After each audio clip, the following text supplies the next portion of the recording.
आपका आपके बच्चे पर इस बात पे जोर है कि नहीं? अभी 2 छोटे से बच्चों को देखा, वो उसके माता पिता कहते हैं कि महाराज जी बच्चे खा लेंगे अपनी मर्जी का, लेकिन कपड़े पहनेंगे बिल्कुल अपनी मर्जी का। छोटी सी उम्र के बच्चों को ब्रांडेड कपड़े की पकड़ है। आप उनको मार्केट में लेकर के जाइए, बच्चे सीधे ब्रांडेड कपड़े पर हाथ रखते हैं, यही चाहिए। उनको बोलो ये वाला ले लो, मचल जाएगा बच्चा। ये वाला नहीं चाहिए है, यही चाहिए। कौन सा? लिवाइस का ही पहनेंगे तो अब उसके पापा की तो जान निकल जाती है। बोले 5,000 रुपए की एक फ्रॉक दिलाओ, 4,000, 3,000, 2,500।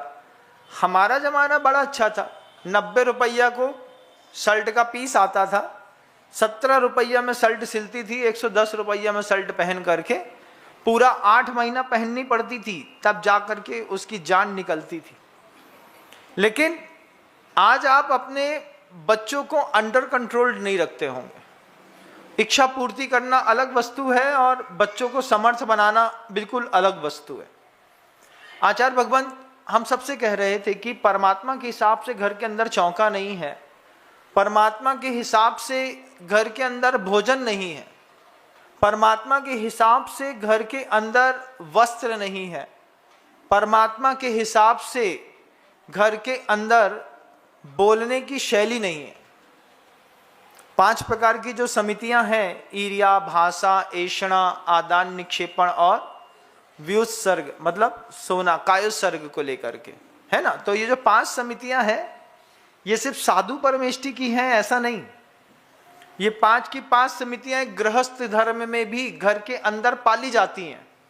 सूत्र लिख दिया जाता है, घर की बैठक में लिख दो, ईर्ष्या, भाषा, ऐषणा, दान, निक्षेपणोत्सर्गा समितियां। क्या सूत्र लिख दिया? अब जो भी आएगा वो सूत्र पढ़ेगा। घर को कैसे अपडेट किया जाता है?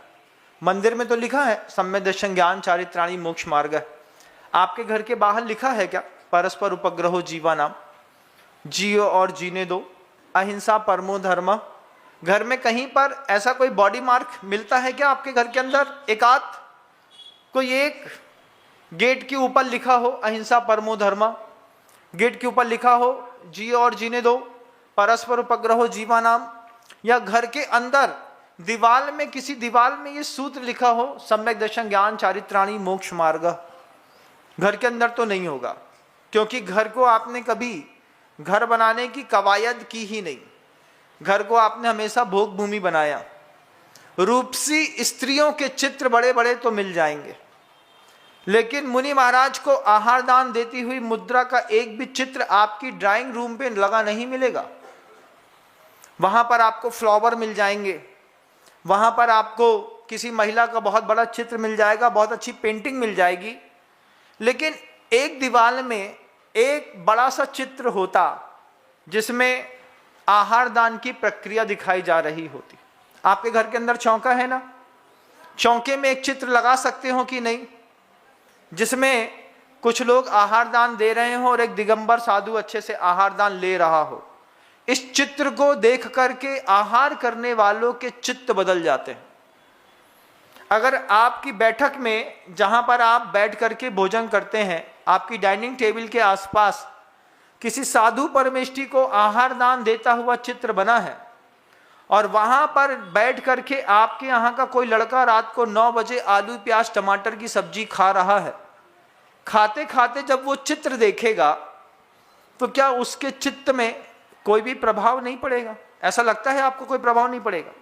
जबरदस्त प्रभाव पड़ेगा।